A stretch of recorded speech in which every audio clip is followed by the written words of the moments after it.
Olivia. My favorite part of the trip, so every evening we would go out and we'd do sports ministry for the first 2 days, but the last 3 days we went and did like church services, which was really fun. My favorite thing is I really like music, so it was really cool that James asked me and Josie to do music in Spanish. And I don't know if you guys know this, but changing songs to Spanish is not as easy as it sounds. And it's also a lot harder to sing when you don't speak Spanish. And so it was really, so he told us like 3 weeks before he went, but we were also like preparing for fine arts. So like any free moment, we were like working on these Spanish songs. And so it was like 2 days before we left for fine arts, because that was the last day we had open to practice it. We got them all down. We're like, yes, I'm so excited. And I think they kind of sounded good here. And so it was good. We had our music and stuff. So we got there, and we didn't bring our own guitar because the missionaries we were with, they had their own guitar. They told us. And so we got there. We opened up. It was right before we were leaving for the service, and the strings were like. I think I might have them wrong, but they were like 2 years old. Like, they were like really rusted, like they were pretty bad.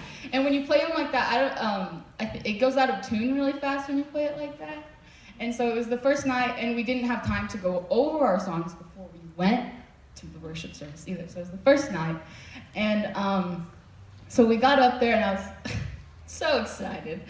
And we played it. We went through the first song, and it went okay. It was good, but then I played the last chord, and then I played it again, and every single string was completely untuned. It was like there was nothing there. And I looked to James. I was like, "Do you want me to go?" And he just says, "YOLO." And so my mind was like kind of rambled. Sorry, my mind was like messy. So I started the song, but I started it in like a 6/8 tempo for a 4/4 song. And so Josie starts singing, and James was like, "Speed up." And I was like, "What?" And so she started singing, and she was like trying to follow my pattern, but like it was not working.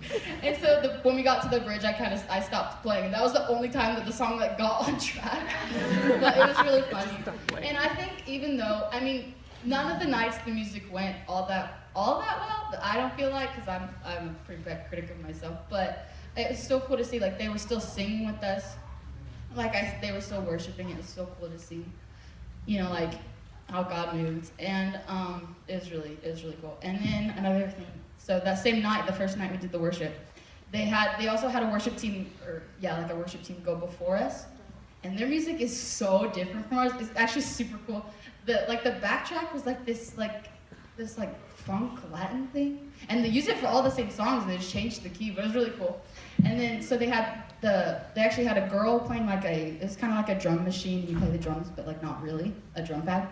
And then they had a guy on the keyboard singing, and she led 2 of the songs, and she was so good. Like, she was awesome. Like, she had like one of the best voices I've heard in a really long. She was only like 10 years old, and she was super cute. And so after the service, she came up to talk to us. And she looked at me, like, she came up just like right at me. She got super excited, and so she talked to her translator. She's like, "I have something to tell you, like, it's super important." And she told it to him. He just kind of stopped for a second. He looked at me, and she goes, "She said you look like her nephew." Like, thanks, I get that a lot. No, but yeah, it was really cool, and I think that was my favorite part. We are going to take a break and take offering, and we have some announcements for you guys.